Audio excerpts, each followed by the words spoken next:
Breaking: FBI and ICE hit 17 sites before dawn. 3:47 a.m. Minneapolis, Minnesota. Federal agents from the FBI, ICE, and the Department of Health and Human Services executed coordinated raids across 17 locations. What investigators discovered would be called the largest welfare fraud and money laundering operation ever uncovered on American soil.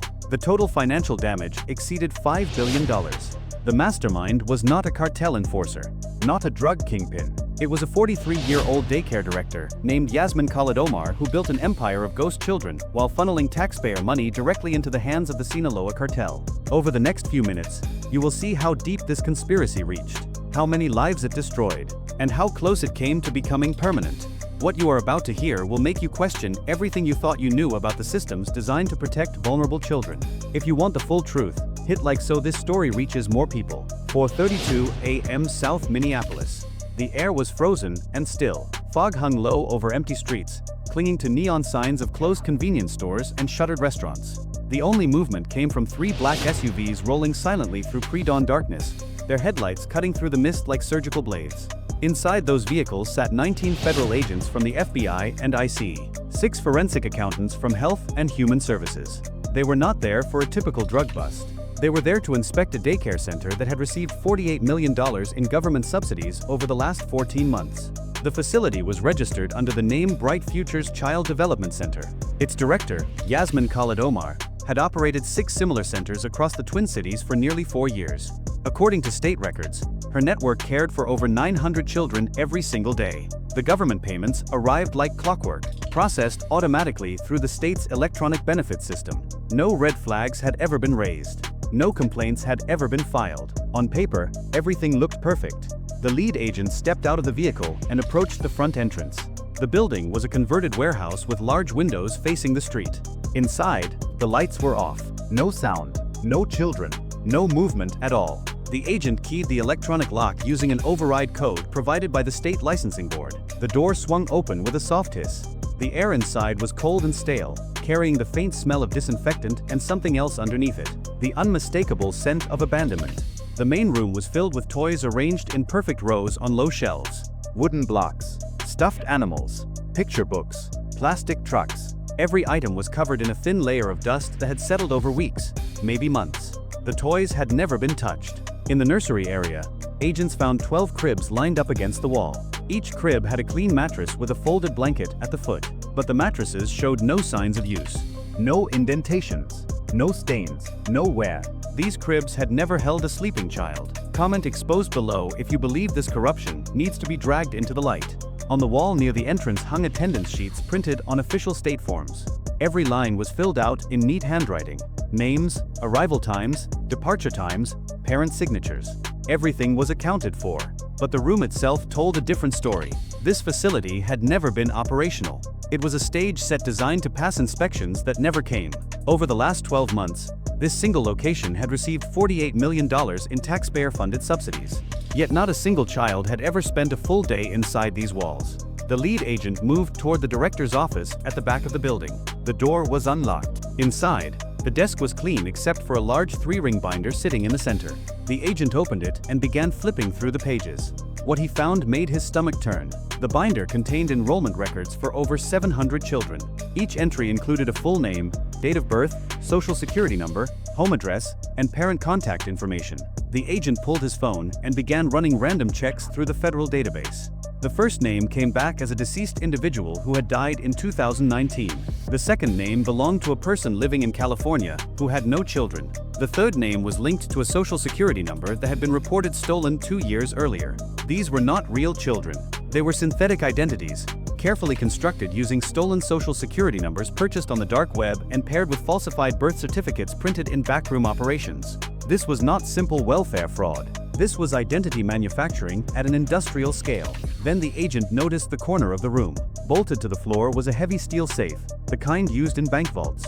He radioed for a forensic locksmith. 20 minutes later, the safe was opened. Inside were stacks of shrink-wrapped cash, each bundle containing $100,000 in mixed bills. The total count reached $38 million. But sitting on top of the money were 5 sealed packages wrapped in black plastic and stamped with a symbol that made every agent in the room go silent. It was the scorpion insignia of the Sinaloa cartel. If this shocks you, hit like now. At that moment, the operation shifted from a fraud investigation to a national security threat. Yasmin Khalid Omar was not just stealing from the government. She was running a money laundering terminal for one of the most dangerous drug cartels in the world. And she was doing it with taxpayer money meant to feed hungry children. 7:14 a.m. FBI Field Office, Minneapolis. Inside a secure forensic lab on the 3rd floor, 3 cyber analysts sat in front of a wall of monitors displaying financial data pulled from the daycare network's bank accounts. What they were seeing did not make sense. The deposits were massive, but the withdrawals followed patterns that had nothing to do with operating a childcare facility. One analyst, a former IRS investigator named Marcus Trent, leaned forward and highlighted a series of transactions that occurred every Tuesday and Thursday for the last 18 months. Each transaction was just under $10,000. The federal reporting threshold designed to catch money laundering. But when viewed together, the total exceeded $900 million. The money was not being spent on food, rent, utilities, or payroll. It was being routed through a complex web of shell companies with names like North Star Logistics LLC, Crescent Moon Imports, and Prairie Horizon Consulting. Each company existed only on paper. None had employees. None had office space. None paid taxes. They were financial ghosts designed to obscure the trail. Then the lead analyst cracked the encryption on a seized laptop found in Yasmin's office. The screen filled with a network diagram labeled Operation Daybreak. It showed the entire structure of the fraud ring in stunning detail. At the center was Yasmin Khalid Omar, but she was not alone. The diagram connected her to 16 co-conspirators, including her brother Abdirahman Omar, a former state welfare caseworker who had access to the approval system. It also connected her to a man named Deputy Director Kenneth Lawson, a high-ranking official in the Minnesota Department of Human Services whose digital signature appeared on 47 expedited licensing approvals that bypassed normal review processes. Lawson had used his authority to fast-track applications for daycare centers that never opened. Type yes if you're ready to see what happened next. In exchange, encrypted ledgers showed payments totaling $12 million transferred to offshore accounts in his name. This was not corruption. This was command-level collusion. The state of Minnesota had been turned into a secure financial hub for the Sinaloa cartel, and the operation had been running for nearly 4 years without a single alarm being raised. The analyst zoomed out on the map. Red markers appeared across Minneapolis, St. Paul, Bloomington, and Rochester. Each marker represented a facility in the network. There were 23 locations in total. The estimated financial damage exceeded $5 billion. This was not just about one woman. This was about a system that had been redesigned to serve the cartel's interests. And the operation had just begun. 5:47 a.m. Joint Operations Command Center, Minneapolis. Inside a converted warehouse on the edge of the city, over 200 federal agents stood in formation as the operation commander delivered final instructions. On the wall behind him was a massive digital map of Minnesota with 41 red markers pulsing across the state. Each marker represented a target location tied to the daycare fraud network. The mission was simple: hit every location simultaneously, seize all records, arrest all conspirators, shut down the entire operation before anyone could destroy evidence or flee the country. The operation involved 300 agents from the FBI, ICE, DEA, and DHS. SWAT teams were deployed to high-risk locations. Black Hawk helicopters circled overhead providing aerial surveillance. Armored units blocked highways leading out of the city. This was not an investigation anymore. This was an eradication. At exactly 6 a.m., the raids began. In South Minneapolis, a SWAT team breached a luxury home owned by Yasmin's brother Abdirahman. Inside, they found $2 million in cash hidden inside a false wall in the basement. In Bloomington, agents stormed a warehouse listed as a storage facility for educational supplies. Instead, they found a sophisticated server farm running encrypted communications for the cartel. The servers contained logs showing coordination with Sinaloa operatives in Mexico, detailing shipment schedules, payment confirmations, distribution routes for cocaine and fentanyl moving through Minneapolis. Comment your reaction below if this makes you angry. In Rochester, agents raided a non-profit organization called Children First Foundation, which claimed to provide meals to low-income families. The foundation had received $83 million in federal grants over 3 years, but investigators found no evidence of food distribution. Instead, they found financial records showing that the money had been washed through fake invoices and then wired to cartel-controlled accounts in Sinaloa, Mexico. At a rural property outside St. Cloud, agents discovered something even more disturbing. The property was registered as a private daycare facility, but aerial surveillance showed no children ever entering or leaving. When agents breached the front gate, they found a hidden tunnel system extending over 200 feet underground. The tunnels were lined with ventilation systems and LED lighting. At the end of the tunnel was a concealed storage facility containing 12 tons of cocaine, 400 kilograms of methamphetamine, and 2.1 million fentanyl pills stamped with the Sinaloa cartel logo. The drugs had an estimated street value of over $600 million. This was not a daycare. It was a cartel distribution hub built with taxpayer money and protected by a system that had been corrupted from the inside. By 11:30 a.m., the operation was complete. Federal agents had seized over $90 million in cash, 12 tons of cocaine, 400 kilograms of methamphetamine, 2.1 million fentanyl pills, and arrested 47 individuals including Yasmin Khalid Omar, her brother Abdirahman, and 3 senior state officials who had facilitated the fraud. The underworld had taken more damage in 6 hours than it had in the last 6 years. Hit subscribe so you don't miss what happens next. 2:36 p.m. FBI Evidence Processing Center, Minneapolis. As forensic teams began analyzing the seized servers and financial records, a darker picture emerged. The daycare fraud network had not survived for 4 years because it was hidden. It had survived because it was protected. Investigators discovered that the network had infiltrated the state's child welfare oversight system at multiple levels. 12 caseworkers employed by the Minnesota Department of Human Services had been on the cartel payroll, receiving monthly payments ranging from $5,000 to $20,000. Their job was simple: approve every application submitted by the network, ignore every red flag, delay every audit. One caseworker, a woman named Linda Martinson, had personally approved over 300 daycare licenses in 18 months without conducting a single site inspection. Her bank records showed deposits totaling $800,000 from shell companies controlled by Yasmin Omar. But the corruption went deeper. Investigators found encrypted emails showing coordination between the fraud network and a senior official in the governor's office. The official, Deputy Chief of Staff Kenneth Lawson, had used his access to delay federal audits and redirect oversight resources away from the Twin Cities. In exchange, he received $2 million transferred through a series of ghost accounts. The emails revealed something chilling. Lawson had described the operation as building a parallel system, one that could operate indefinitely as long as the right people stayed silent. This was not just fraud. This was the creation of a shadow government designed to protect cartel operations for decades. One honest state investigator, a veteran auditor named Sarah Chund, had tried to raise concerns about the daycare network 2 years earlier. She had submitted a report flagging unusual payment patterns and requesting site inspections. Her report was buried. Her supervisor told her to focus on other cases. 6 months later, she was transferred to a different department. When federal agents interviewed her, she broke down in tears.